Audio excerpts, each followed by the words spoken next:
Okay, this is a revised video of a four-wheel drive conversion how-to. I've already done it, did it a year ago, and I'm just redoing the video because I know that the last one really sucked. So here we go.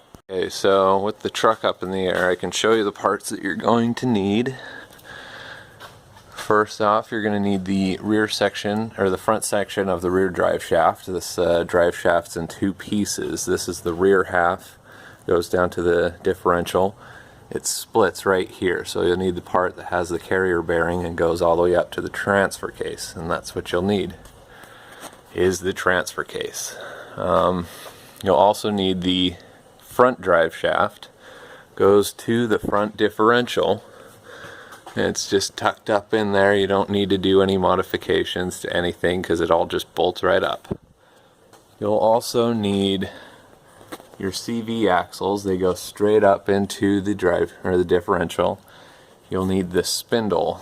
It goes up to the upper control arm and down to the lower control arm. And that has the four-wheel drive hub. I highly recommend getting the manual lock hubs because then you don't have to worry about vacuum disconnects and all that stuff. See, my differential, my front differential, has a vacuum disconnect on it. All I did was remove that and put a clamp on the sleeve that moves back and forth to lock the differential in and out. And so my front differential is locked all the time. So that's pretty much it underneath the truck. By the way, as you see under here, I don't have any of the electrical hooked up. All it is a sensor that tells the computer whether the transfer case is in four-wheel drive, low 4, neutral, and all that stuff, and it kind of just hinders everything. You can't put your rear locker, or you can't lock your rear differential if you're in high 4, and that's about it. That's all that does. So it's kind of stupid. You don't need the electrical hooked up. You'll also need to extend the speedometer or the speed sensor because it just typically ends right about here, so you just have to extend it. I forgot another portion that you'll need is the transmission. You need a four-wheel drive transmission, and I actually swapped the output shaft of my two-wheel drive transmission. So if you do that, then you'll also need the tail section of a four-wheel drive transmission, because it just ends right about there, and then you need that portion of it. So yeah. Sourcing hubs, there are two different kinds. There's one for the manual locking and there's one for the vacuum disconnect. You have to find the one for the manual lock, otherwise you have to get all the vacuum disconnect stuff, and that's just a pain in the butt.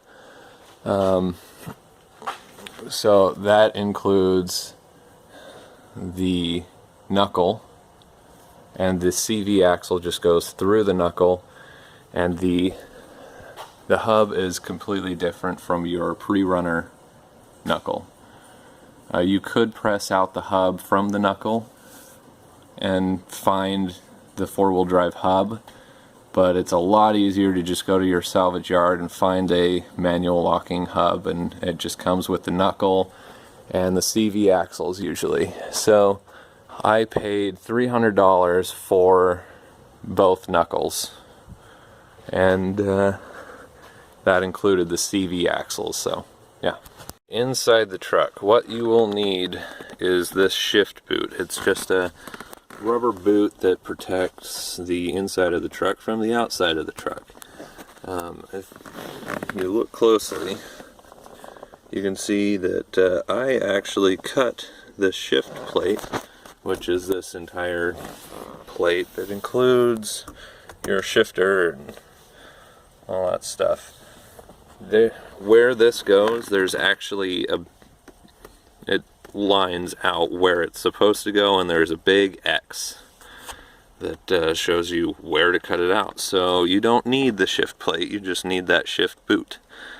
And it's really cheap if you can find it.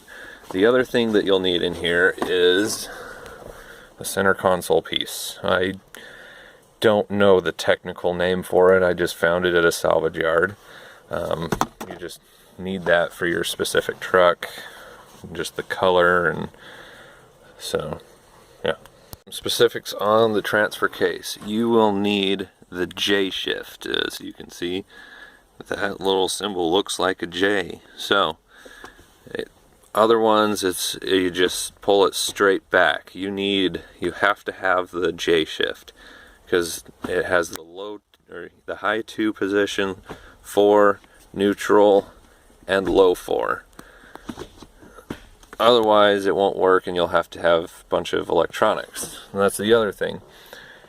Everything else is the same. That's all the parts you'll need. You don't need a new 4-wheel drive computer, which is down there.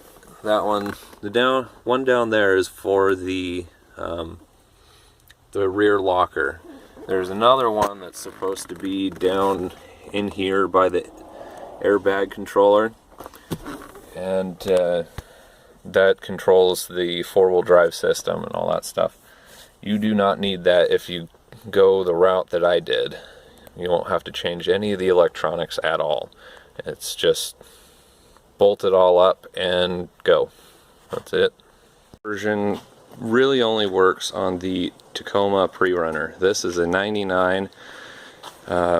This is the very same for a 95 to 2004. 95 and a half to 2004. All those trucks are the same.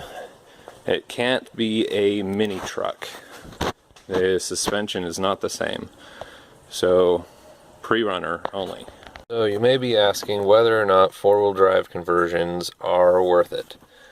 I think it is very worth it, because if I were to sell my truck and buy a new one that's 4-wheel drive, it would cost me $3,000 to $4,000 extra. And with me doing my conversion, I was able to keep my truck, which has a lot of sentimental value to it, and it was a lot of fun doing the conversion. So another perk of doing a 4-wheel drive conversion, or having a 4-wheel drive, is being able to play in the mud, which you can't do before. And I'll show you the difference between 4-wheel drive and 2-wheel drive. There's quite the difference. So I have it in 2-wheel drive right now.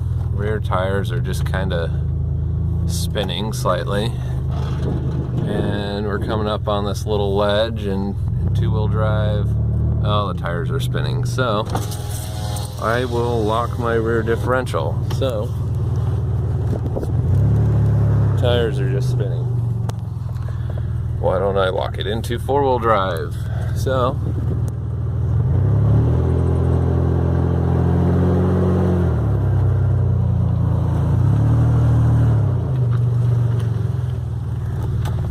that was much easier.